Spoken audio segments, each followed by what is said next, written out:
මේ අතුකොරල ඝාතනය සම්බන්ධව දැන් මේ ආందోලනාත්මක සිද්ධියක්. ඔව් එදා අපි මේ වෙනුවෙන් අපි එදත් හිටගත්තා.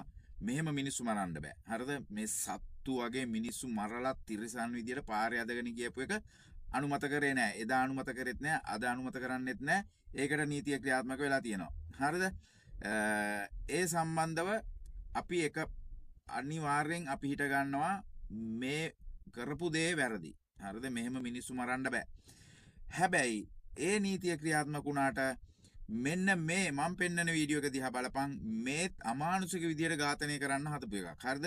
මරලා දාන්න හදපු එකක්. මේක කෙරේ කවුද කියලා මේ ලෝකයම දන්න වනචාරියා, මිහින්තලේ වනචාරියා, මිහින්තලේ වනචාරියාගේ බොඩිගාඩ් ආරක්ෂකයට තියන් ඉන්න කුඩු ව්‍යාපාරිකයා මිහින්තලාවට පළවෙනි වතාවට කුඩු ගෙනාපු එක. හරිද? අවුරුදු දෙක ගානේ අවුරුදු 4ක් ඉරේ හිටියා. කුඩු වලට අත්අඩංගුවට ගත්තෙත් මිහින්තලේ පූජා භූමියේදී වනචාරියත් එක්ක ඉදි තමයි අත්අඩංගුවට ගත්තේ. කිසාන්ත කුමාරයයි ඉසුරු කියන එකයි.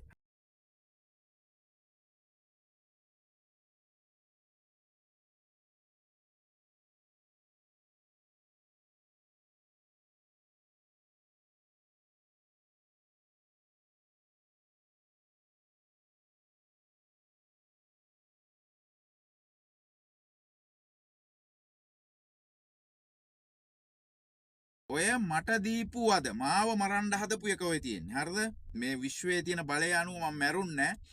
මූ මෙන්න මං වනචාරියාගේ බොඩිගාඩ් කියලා මම මූ ඔප්පු කරලා පෙන්නන්නේ. මේ ඉන්නේ මේ මුළු මිහින්තලාවම අනුරාධපුරෙම දන්නවා. මූ මේ ළඟදිත් ගරු අධිකරණයට වනචාරියා එනකොට වනචාරියාගේ පිටිපස්සෙන් ආරක්ෂාවට එන්නේ මූ තමයි. හරිද? මෙන්න මේ ඉන්නේ වනචාරියාගේ ප්‍රධාන මැරයා.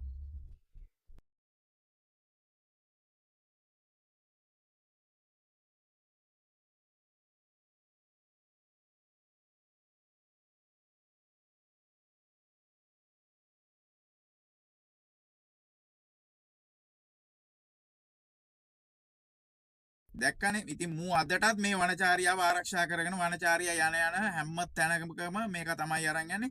ඉතින් මම කියන්නේ දැන් අවුරුදු 2කමාරක් වෙනවා මූ තාමත් වනචාරියාගේ ආරක්ෂක වශයෙන් ඉන්නවා. මූට නීතිය ක්‍රියාත්මක වුන්නේ නැහැ. අවුරුදු 2කමාරක් අතිරේක මහේස්ත්‍රාත් උසාවියේ අනුරාධපුරේ තවටවත් මගෙන් ප්‍රශ්න කරලා නැහැ. මට සාධාරණයක් වුන්නේ නැහැ. ඉතින් මම කියන්නේ නීතිය හැමෝටම මෙන්න මේ අතුකොරල ඝාතනය උන්ට නීතිය ක්‍රියාත්මක වුණා වගේ මුන් දෙන්නටත් මූයි තව එහෙකුයි තමයි මේ පොළු වලින් ගහලා පොලේ යනකොට පිටිපස්සෙන් ඇවිල්ලා ගහලා තමයි මාව බයික් උඩ ඉදි බිම දැම්මේ. හරිද? ඉතින් මුන්ට නීතිය ක්‍රියාත්මක වෙලා නැහැ තාම. අපිටත් වල් නීතිය කියන්නේ අපිත් මිනිස්සුયો වශයෙන් රටේ පවතින නීතිය දිහා බලන් ඉන්නවා. හරිද? ඒකයි නිහඬව ඉන්නේ. හැමෝම මගෙන් අහනවා ඔබ ගුටි කාලා පාඩුවේ ඉන්නවද නේද? නෑ පාඩුවේ ඉන්නේ රටේ නීතියක් තියෙන හින්දා. හරිද? මෙන්න මේකට රටේ නීතිය ක්‍රියාත්මක කියලා අධිකරණ ඇමතිතුමෝ මෙන්න මේවා ගැනත් හොයලා බලන්න. හරිද? ඒ වගේම මේ පොලිස් ඇමතිතුමත් මේ ගැන හොයලා බලන්න. මේ වගේ මැරෙව පාතාලේ තියාගෙන ඉන්න වනචාරියා අදටත් රඟපානවා. අදටත් මුන් තියාගෙන තමයි ඉන්නේ. ඉතින් අපි හිතනවා රටේ නීතිය හැමෝටම පොදු විය යුතුයි. නැත්තම් අපට සිද්ධ වෙනවා නීතිය අවභාවිතා කරන්න. රටේ නීතියට යටත් අදටත් බලන් ඉන්නේ රටේ නීතිය ක්‍රියාත්මක කියලා. මේක බලන්න හැමෝම පුළුවන් නම් මේ වීඩියෝ එක ෂෙයා කරපල්ලා.